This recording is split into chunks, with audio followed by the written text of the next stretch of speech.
Hello, my name is Mary Argall and I'm your host here at Coog Cinema Interviews. Tonight we have Professor Polk from the University of Houston.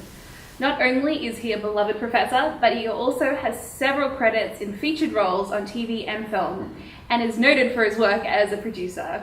Welcome, Professor Polk. How you doing? I'm good. How are you doing today? Good. Happy to be here. I'm going to start off with a question that's pretty basic, but I think it's good to ask everybody.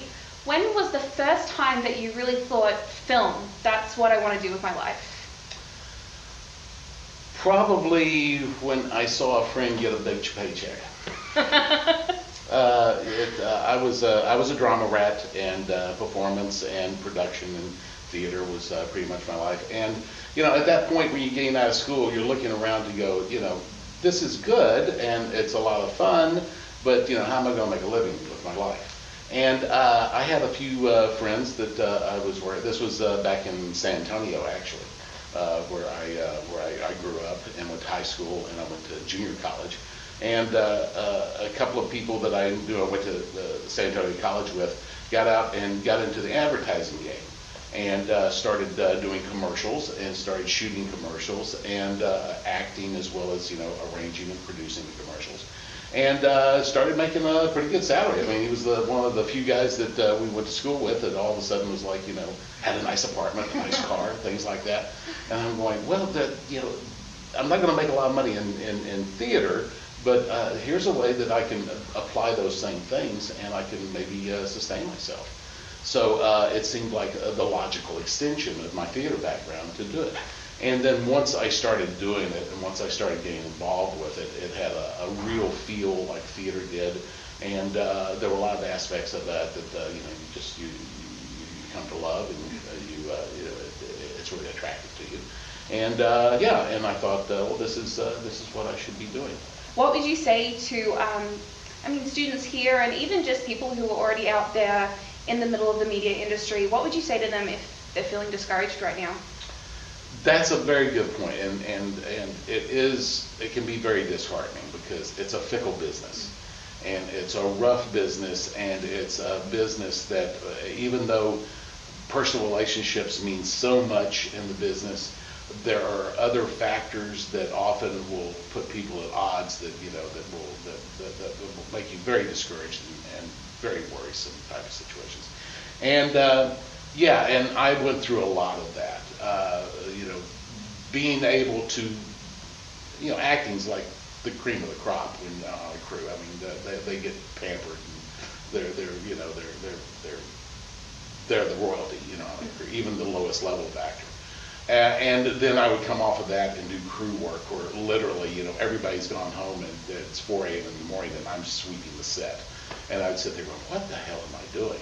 And especially, it's probably, if you never had the top, it's probably you're more satisfied with the bottom, but when you've seen the top, it's rough. And I had a lot of that. Now, if you're experiencing that, the best thing to do is just to remember that you got to play the long game, and it's a lottery. It's literally a lottery. I mean, there are so many talented people that are out in LA. Hell, there's so many people talented here in Texas and Georgia, and all the media centers that are out there. There are these wonderfully talented people, and they may be just as good as Brad Pitt, just as good as the top stars. But a lot of it is luck, but a bunch of it is persistence, and a bunch of it is energy, and it's those contacts that you make and all that. But when you're at the very bottom, the best thing to do is just go, just be persistent. Just go look at the long game. I have friends that I acted with, and I was in theater groups out in Los Angeles, and that struggled, and they were only doing acting, so they just struggled worse than me, because I was able to pick up some tech work all the time. But they struggled and struggled and struggled for years and years, and I'm still in contact with them, and all of a sudden, after 30, 35 years, they're starting to get nice roles. Yeah. They're starting to get good roles. They're starting to get a good friend of mine, Louis Hertham, who plays, if you've seen Westworld. Yes. He's the robot that is the father of the girl. Yeah. That had the thing, you know. Absolutely, What's yeah. your to meet my maker? This Yeah. has that demonic smile. I just watched the entire first series, Yeah. and I'm in love with it. Lewis and I are good friends, and we were in a theater group together. And he struggled for years and years. He played the sheriff in the small town that the murder she wrote. Oh wow. Where she lived, and had these little small parts. And now he's trying to get these major parts. I just saw that he's got a nice big part in a big feature that's shooting up in New York, and he's starting to really get the respect that he's due. And it took him 35 years to get to that part, but he had a good heart. He actually produced a couple of small films. He found ways to stay in the game, and you know, if you stick around long enough, you know, good things can happen. And you know, you got to look at the long game. And you got to realize also that you got to put yourself in the position for your talent to be able to take advantage of the luck that comes to you, and be able to utilize those opportunities and be prepared for it, and then just, you know, survive. So much of, you know, success out in Los Angeles is just surviving and being there, being present for another day. Yep. And you gotta just look at that long game and hang in there, and just you know that you got to keep that attitude.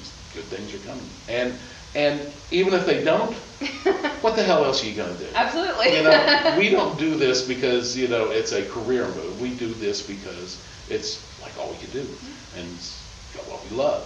And so, you know, you find a way to make it work. And if you work hard enough at it, you can find a way to make it work. You have to follow your heart, you have to be persistent. Yes. Guys, you heard it here Yes. from Professor Polk. You know, follow your dreams and don't give up on them. Thank you so much for joining me today. It's been such a pleasure having